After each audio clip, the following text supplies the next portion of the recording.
Picture this: a group of US Marines on a Pacific island, standing around a captured Japanese tank, taking turns shooting it with a .50 caliber machine gun. They're not destroying it for tactical reasons, they're laughing. Why? Because the bullets are going clean through both sides like it's made of cardboard. This actually happened, and the story behind Japan's Heigo tank is way more interesting than you think. When World War II kicked off in the Pacific, Japan rolled out thousands of these light tanks called the Heigo. On paper, they seemed fine. In reality, they became a running joke among Allied forces. But here's what most people don't know. This tank was actually pretty successful for years before American troops ever saw one. So what changed? How did a tank that helped Japan conquer massive chunks of Asia turn into something Marines could punch holes through with standard machine guns? And why did Japan keep using them even when they knew they were death traps?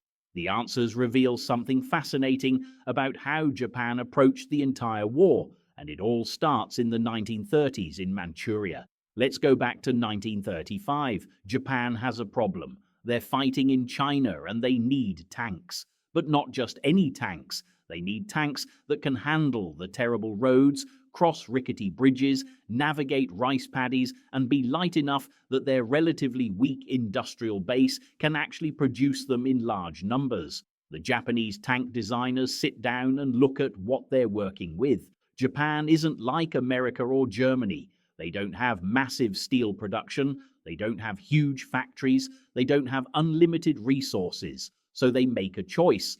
They decide to build a light tank that prioritizes mobility and ease of production over protection. Enter the Type 95 Heigo. Heigo literally just means third model in Japanese military designation, but this tank would become the most produced Japanese tank of the entire war. The design is actually pretty clever for what it's trying to do. It weighs only 7.4 tons. For comparison, the American M4 Sherman weighs 30 tons. The Heigo has a 120 horsepower diesel engine that can push it to 28 miles per hour on roads. It's got a crew of 3, a commander who also loads the main gun, a gunner, and a driver. The main armament is a 37mm gun. Now, to someone in 1935, that doesn't sound too bad. The armor is 12mm thick on most surfaces, with 6mm in some places. Again, in 1935, facing Chinese forces who have almost no anti-tank weapons, this is actually acceptable. The tank is reliable, easy to maintain, and Japan can build a lot of them relatively quickly. But here's where things get interesting. The Japanese military doctrine is built around infantry support. They're not planning to fight other tanks. They're planning to support infantry attacks against enemy positions. The Heigo is designed to drive up to enemy trenches, shoot them with its 37mm gun or its 2 7.7mm machine guns, and help the infantry move forward. For this job, in China in the 1930s, it works great. The tank sees action in Manchuria, China, and later in the early Pacific campaigns. At Khalkhin Gol in 1939, when Japan fights the Soviet Union, things don't go so well, but Japan mostly ignores those lessons. Why? Because they're winning everywhere else. In the Philippines, Malaya, and the Dutch East Indies, these tanks help Japan achieve quick victories. The opposition doesn't have good anti-tank weapons. The Heigo does its job. Japanese tank crews in those early campaigns actually love the Heigo. It's reliable in tropical conditions where other vehicles break down. The diesel engine doesn't catch fire as easily as gasoline engines. It can ford rivers and cross muddy terrain where heavier tanks get stuck. One Japanese tank commander, Lieutenant Masao Hayashi, writes in his diary in 1942, "The Heigo is a good friend. It protects us, moves quickly, and rarely fails. We trust our tanks completely." That trust is about to be shattered in the worst way possible. Now let's jump to 1943. The war has changed completely. The United States is pushing back across the Pacific. American forces are better equipped, better trained, and they have weapons that didn't even exist when the Heigo was designed. This is where our story really gets wild. The first time US Marines encounter Hago tanks in significant numbers is in the Battle of Tarawa in November 1943. Tarawa is a tiny atoll, and the Japanese have dug in with about 14 Hago tanks supporting the defense. The Marines are expecting these tanks to be a serious problem. They've been briefed that enemy armor is present. They're ready for a tough fight. What actually happens is almost comical, except people are dying, so it's not funny at all. It's just shocking. The Marines have M4 Sherman tanks. When a Sherman's 75mm gun hits a Hago, the Japanese tank basically disintegrates. One shot, done. But that's expected.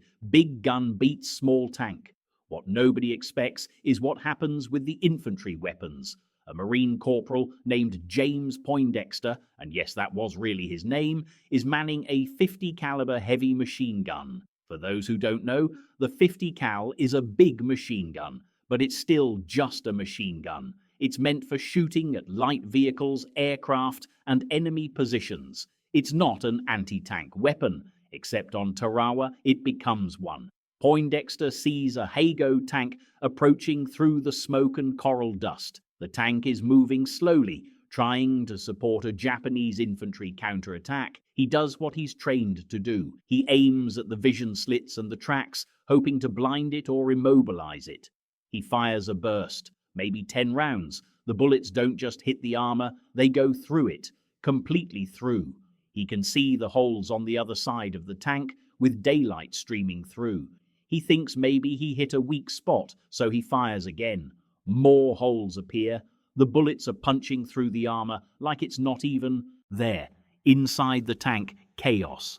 The three-man crew is being hit by machine gun bullets and spalling, which are fragments of metal that break off the inside of the armor when bullets hit. The driver is killed instantly. The gunner is wounded.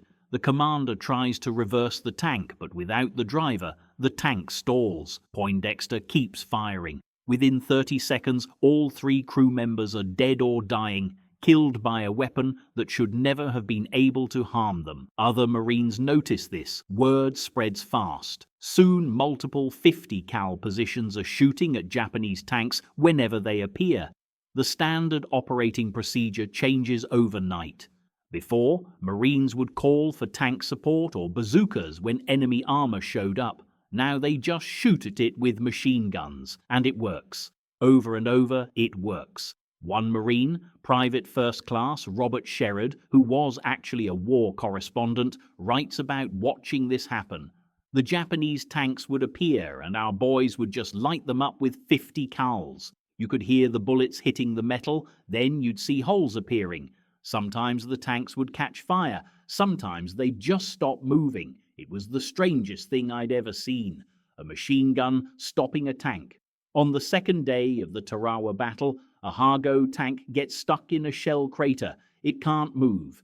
The crew knows they're trapped. They keep firing their guns at Marine positions, killing 2 men and wounding 5 others. The Marines can't get a clean shot with anti-tank weapons because of the angle. So a sergeant named William Bourdillon, who would later receive the Medal of Honor posthumously for other actions that day, grabs a 50 cal machine gun and walks closer to the tank. He's in the open, completely exposed. He sets up the gun on its bipod about 50 yards from the tank and just starts shooting. The bullets hammer the side of the Hago. The Japanese crew fires back with their machine gun, missing Bourdillon by inches. He keeps shooting. After about 100 rounds, the Japanese stop firing. Smoke starts coming from the tank. Either the crew is dead or the tank is on fire, probably both. Bourdillon picks up his gun and walks back to the Marine lines. Other Marines are staring at him like he's crazy. He just shrugs and says something like, "Well, it worked, didn't it?" After Tarawa is secured, after the brutal fighting is over and the Marines control the island, something interesting happens. The captured or destroyed Hago tanks become objects of fascination. Marines gather around them during lulls. They inspect the armor. They measure the thickness. They can't believe men were expected to fight in these things. This is where the famous scene happens. They take turns shooting the tanks with various weapons. 50 cal machine guns punch straight through.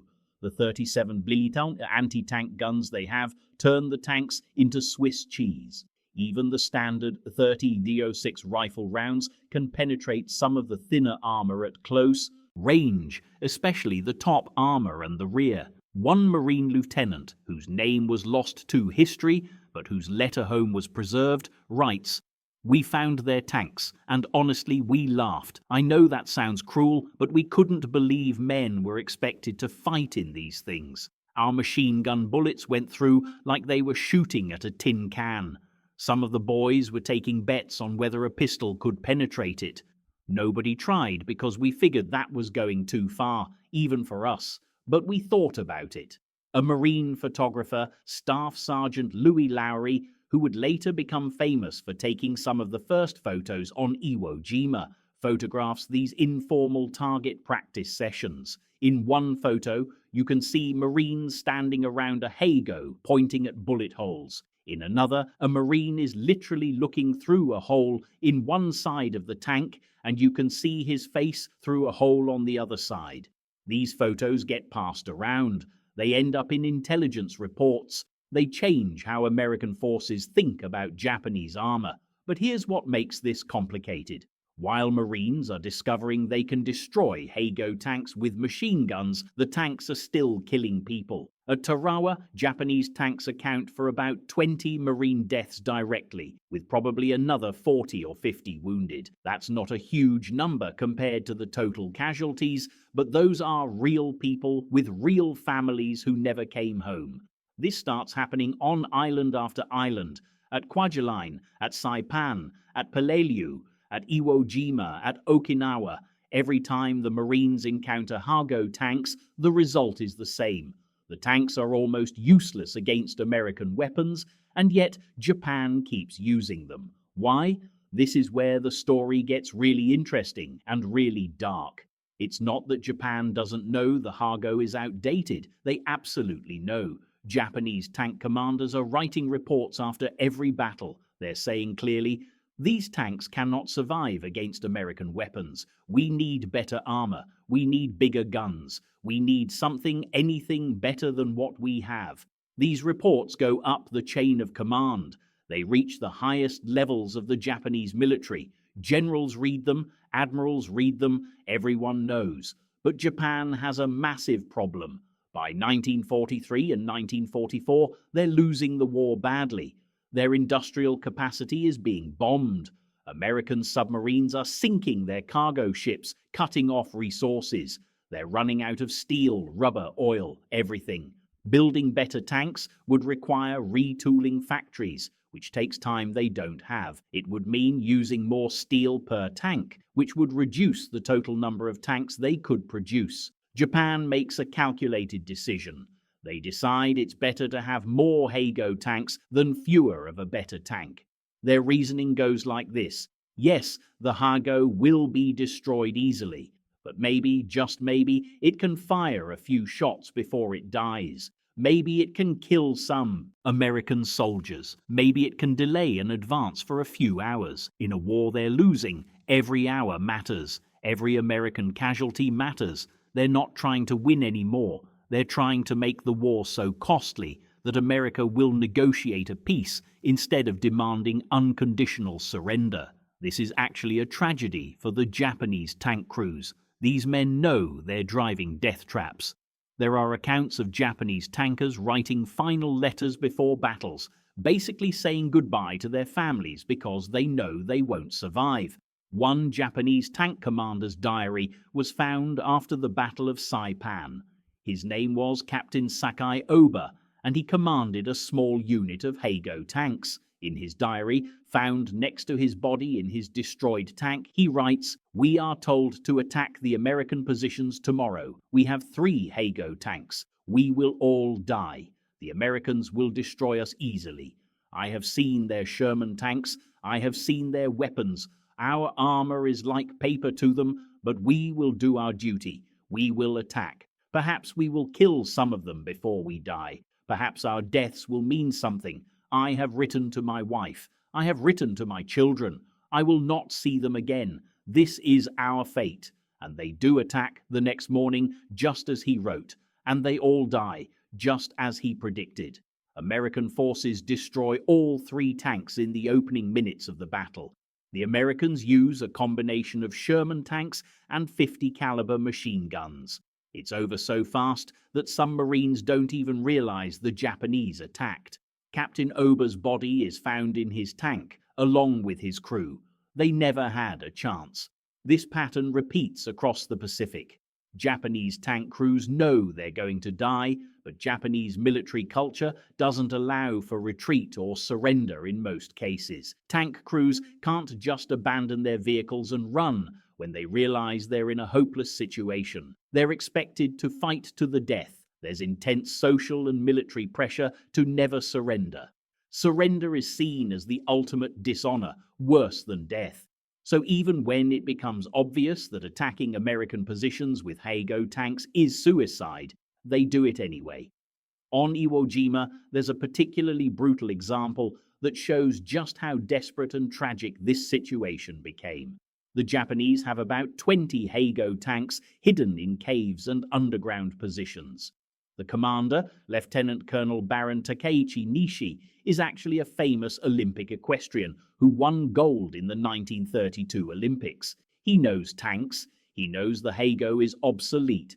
He's smart enough to understand that if they attack American lines in broad daylight, they'll be destroyed immediately.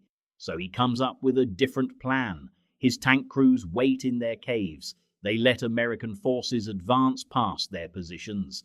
Then, at night or during confusion, they quickly roll out, fire at the nearest target, hopefully cause some casualties, and try to retreat back into cover before being destroyed. It's not about winning, it's about surviving long enough to hurt the enemy. One of these attacks happens on the 4th day of the battle. A group of 3 Heigo tanks emerges from a cave entrance at dawn, when visibility is poor.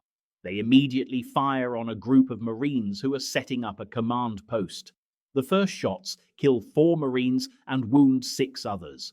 The Marines scatter and return fire. One Marine, Corporal Tony Stein, wins the Medal of Honor partly because of what happens next. Stein has created a custom weapon. He took a machine gun from a wrecked Navy aircraft and modified it to be portable. It's basically a 50 caliber machine gun that one man can carry and fire.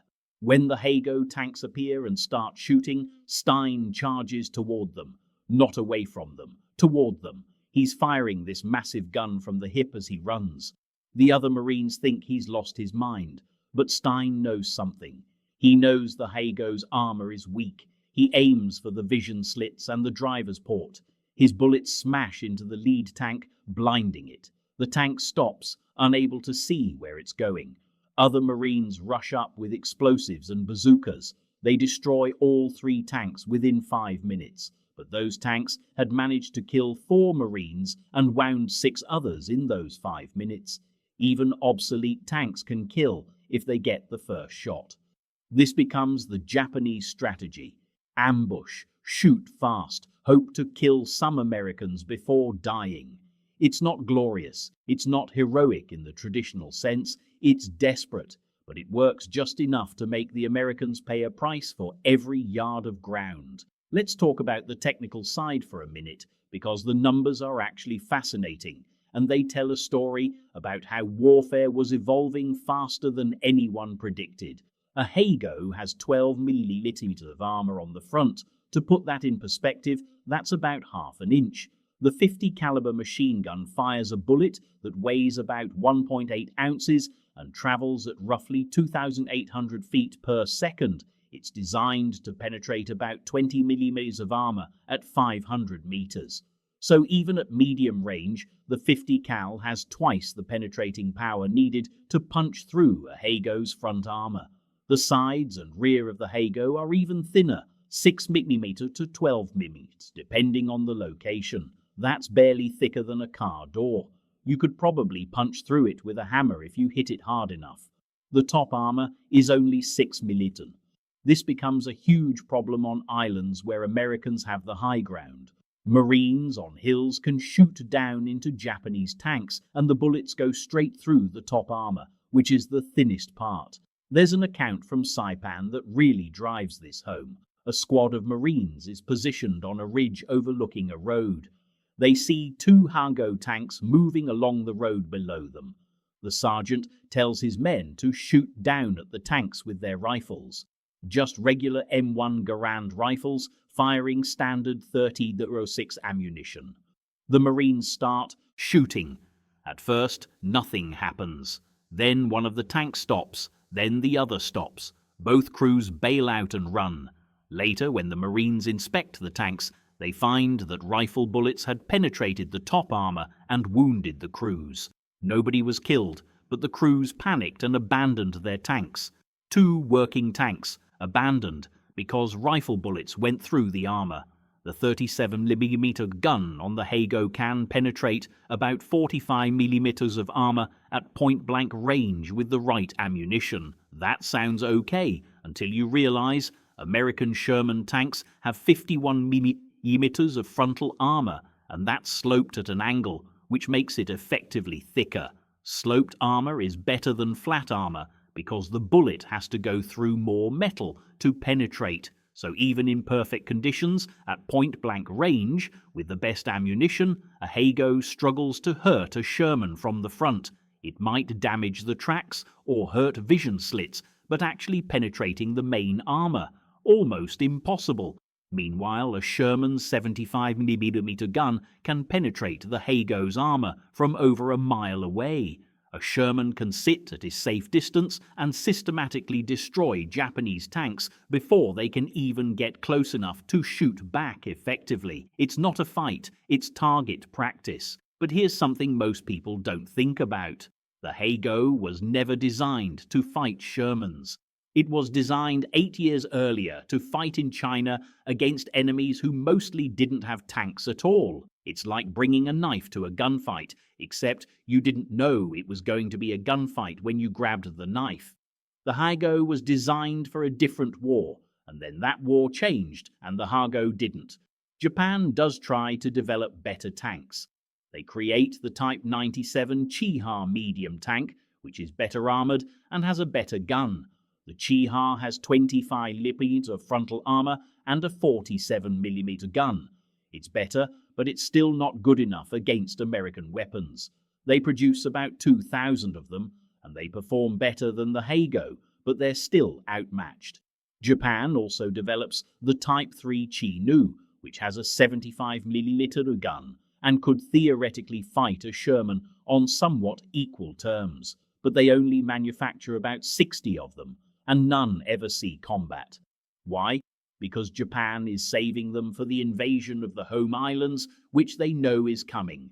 They're hoarding their best equipment for the final battle, which never happens because of the atomic bombs and Soviet invasion. So the Hago keeps being used battle after battle with the same results. Japanese tactics evolve to try to maximize whatever value they can get from these doomed machines. They start using the tanks more at night, hoping darkness will help them get closer before being spotted. Night attacks become common. The Japanese will move their tanks into position after dark, wait for dawn, then attack suddenly, hoping to cause casualties before American forces can react. They dig the tanks into defensive positions, using them as stationary pillboxes rather than mobile weapons. On several islands, Marines encounter Hago tanks that have been buried up to their turrets with only the guns sticking out. This makes them harder to spot and gives them better protection because most of the tank is underground. It's a smart adaptation, but it also means the tank can't move, which defeats the whole purpose of having a tank. They try to ambush American forces from hidden positions, as we saw on Iwo Jima. They hide tanks in caves, in jungle, behind ruins, anywhere they can find concealment. The goal is always the same: get the first shot, cause casualties, maybe survive long enough to fire a few times. None of it really works in the long term. American doctrine adapts quickly. When Marines know there might be Japanese tanks around, they bring up bazookas, anti-tank guns, or just call for tank support. One Sherman can handle multiple Hago tanks without breaking a sweat. There are countless examples of this, but one really stands out. There's an account from Okinawa that really drives this home. It's April 1945. The war is almost over, though nobody knows that yet. A single M4 Sherman commanded by a sergeant named William White is advancing through a village. Intelligence says there might be Japanese tanks in the area. White is careful. His crew is alert. They turn a corner and suddenly there are 7 Heigo tanks positioned in the village square. 7. That should be a nightmare scenario for one Sherman. The Japanese tanks open fire first. They have the advantage of surprise and position. Shells hit White's Sherman, but they bounce off. The 37mm rounds from the Heigo guns can't penetrate the Sherman's armor. White's gunner starts returning fire. The Sherman's 75mm gun destroys the first Hago with one shot, then the second, then the third. The Japanese tanks are trying to maneuver, trying to get better angles, but they're in a confined space and they're slow. White's Sherman destroys all 7 in less than 10 minutes. When it's over, White's tank has been hit 23 times. There are scratch marks and small dents on the armor, but no penetrations, not one. His crew doesn't have a scratch on them. All 21 Japanese tank crew members are dead. 7 tanks destroyed by one Sherman. White later says, "It was like shooting fish in a barrel. They were brave, I'll give them that. They kept trying to hurt us. But their guns just couldn't do anything to us. I almost felt bad for them." That quote, "I almost felt bad for them," shows up a lot in American accounts. Despite being enemies, despite the brutal nature of the Pacific War, American tankers and Marines often express something like pity for Japanese tank crews. They recognize that the Japanese soldiers are brave. They recognize that they're trying their best, but they're being sent to die in equipment that has no chance. It's like watching someone try to fight a grizzly bear with a stick. You know how it's going to end, and there's something tragic about watching it happen. The Japanese tank crews themselves express similar sentiments in the few documents that survive.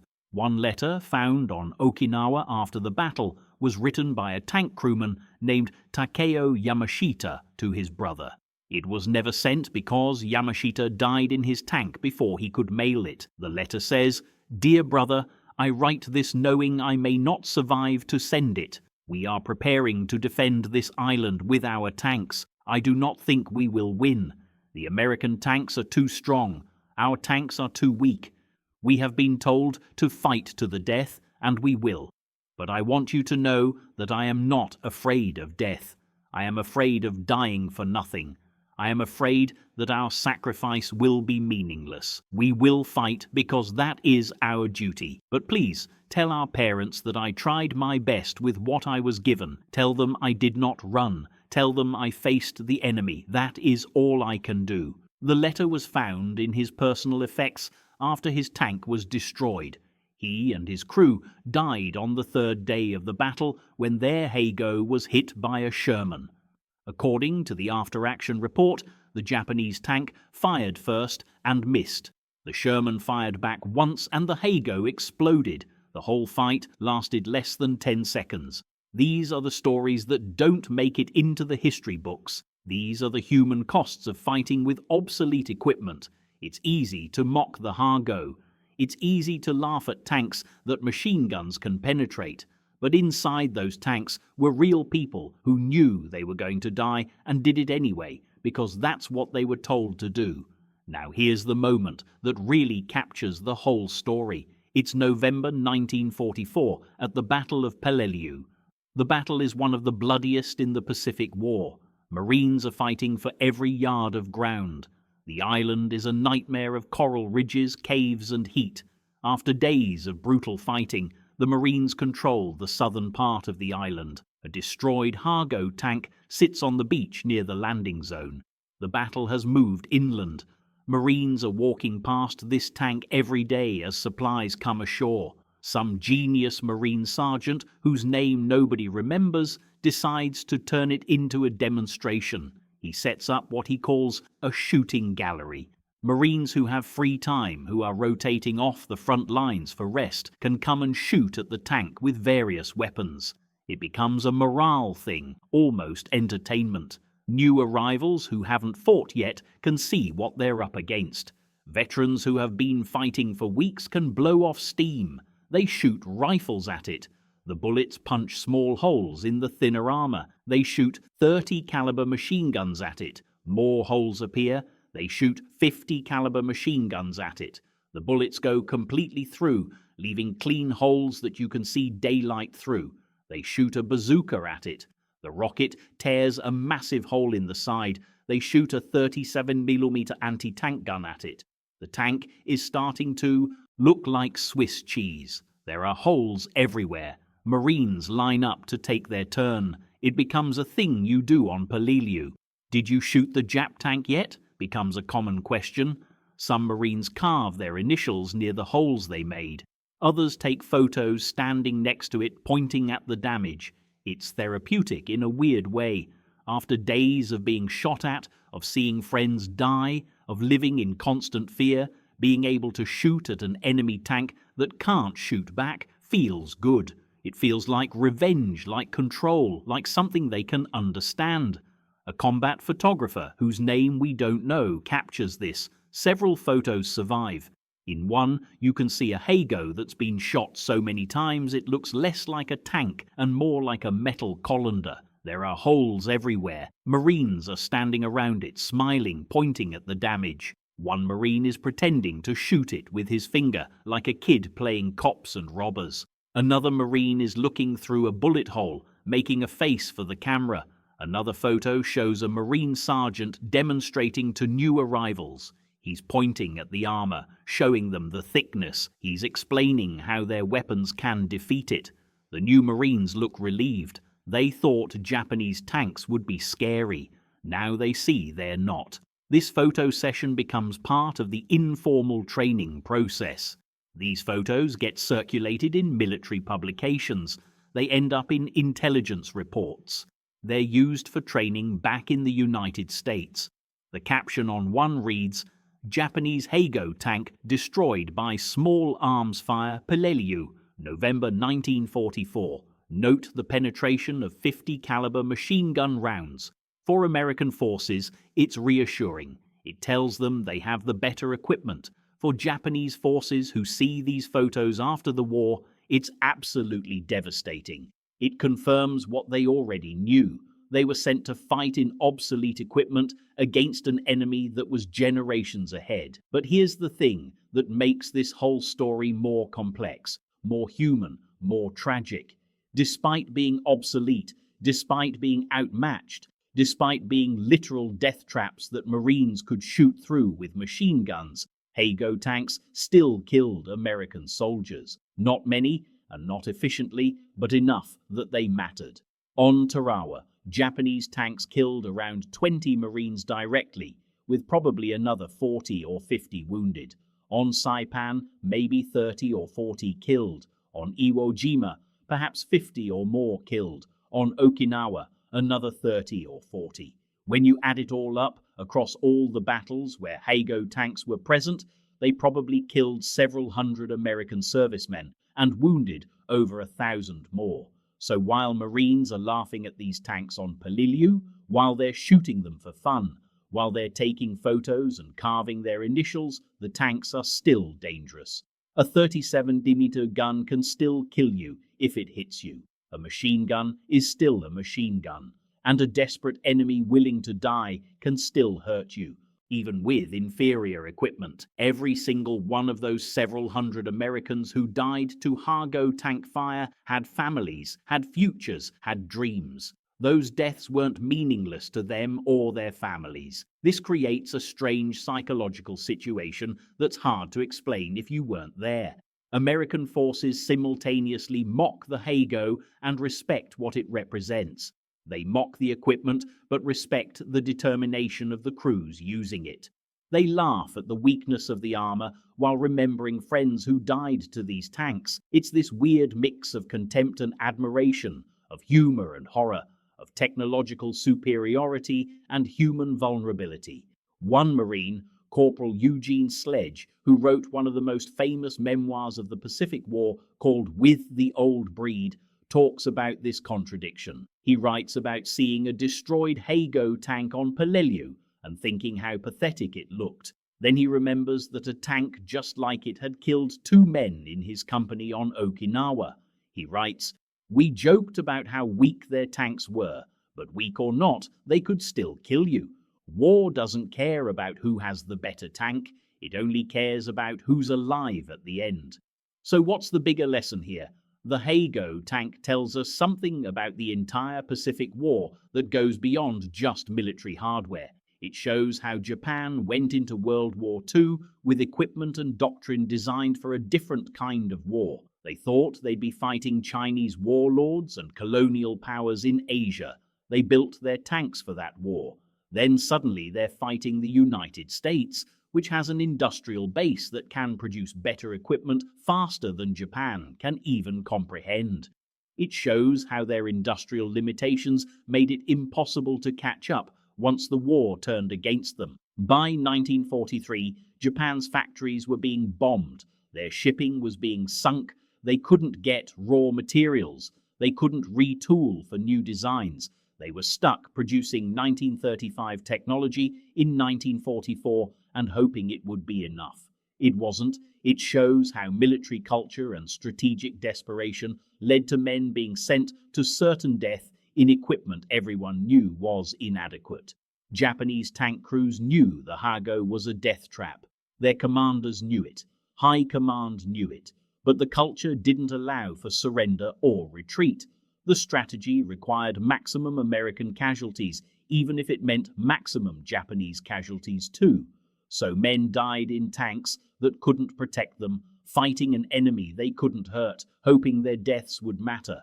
The Marines laughing at that Hago tank on Peleliu weren't just laughing at a piece of metal, they were laughing at the absurdity of war, at the mismatch they were witnessing, maybe at their own relief that they weren't the ones in that tank. That image of bullets going straight through both sides of a tank, of Marines shooting it for entertainment, of Japanese crews dying in vehicles that offered less protection than some cars, that image captured something essential about the Pacific War. By 1943, Japan was fighting with 1930s equipment against 1940s enemies. The technological gap was enormous. The results were predictable and terrible. But unlike in a video game where you just lose and start over, in real war, people die. Japanese tank crews died by the thousands. American soldiers died too, fewer of them, but each one mattered. After the war, surviving Japanese tank commanders were interviewed by American military intelligence. Many of them said the same thing. They knew the Hago was obsolete by 1942. They knew it couldn't win. They knew they were sending men to die, but they fought anyway because that's what they were ordered to do. One veteran, whose name was redacted in the intelligence report, said, "We called them coffins on tracks, but they were our coffins, and we drove them with what little pride we had left." That's the real story, not just about a bad tank, but about what happens when you fight a modern war with outdated tools and outdated thinking. The Hago wasn't a bad design for 1935. It was perfectly adequate for fighting in China against enemies with minimal anti-tank capability. It was just still being used in 1945 against the most technologically advanced military in the world, and that 10-year gap might as well have been 100 years in terms of military technology. The Hago tank represents a larger truth about war. Equipment matters, but it's not everything. A bad tank with a brave crew can still kill people. A good tank with a cowardly crew won't win battles. But when you combine good equipment with well-trained soldiers, like the Americans had, against bad equipment with equally brave soldiers, like the Japanese had, the outcome is inevitable. The question is just how many people die before that outcome is reached. Those Marines on Peleliu shooting at that Hago tank, laughing at how easily bullets penetrated it, they understood this on some level. They knew they had the better equipment, they knew they were going to win, but they also knew that even obsolete tanks could kill them. The laughter wasn't just joy, it was relief. Relief that they had Shermans and the Japanese had Hagos. Relief that they weren't the ones in those metal coffins. Relief that they might actually make it home. And the Japanese tank crews writing their final letters, saying goodbye to families they'd never see again, climbing into tanks they knew would become their graves. They understood it too. They understood the absurdity and the tragedy. They just didn't have a choice, or they felt they didn't have a choice, which amounts to the same thing. The Hago tank, that vehicle that American machine guns could shoot through, that Marines used for target practice, that became a symbol of Japanese military desperation, killed hundreds of American soldiers and thousands of Japanese tank crews. It's a story of technological mismatch, strategic failure, and human tragedy. It's a story of men on both sides doing what they thought they had to do with what they had. And it's a story that should make us think about the cost of war and the value of human life, regardless of what equipment people are using. Subscribe if you want more history stories that dig deeper than the surface.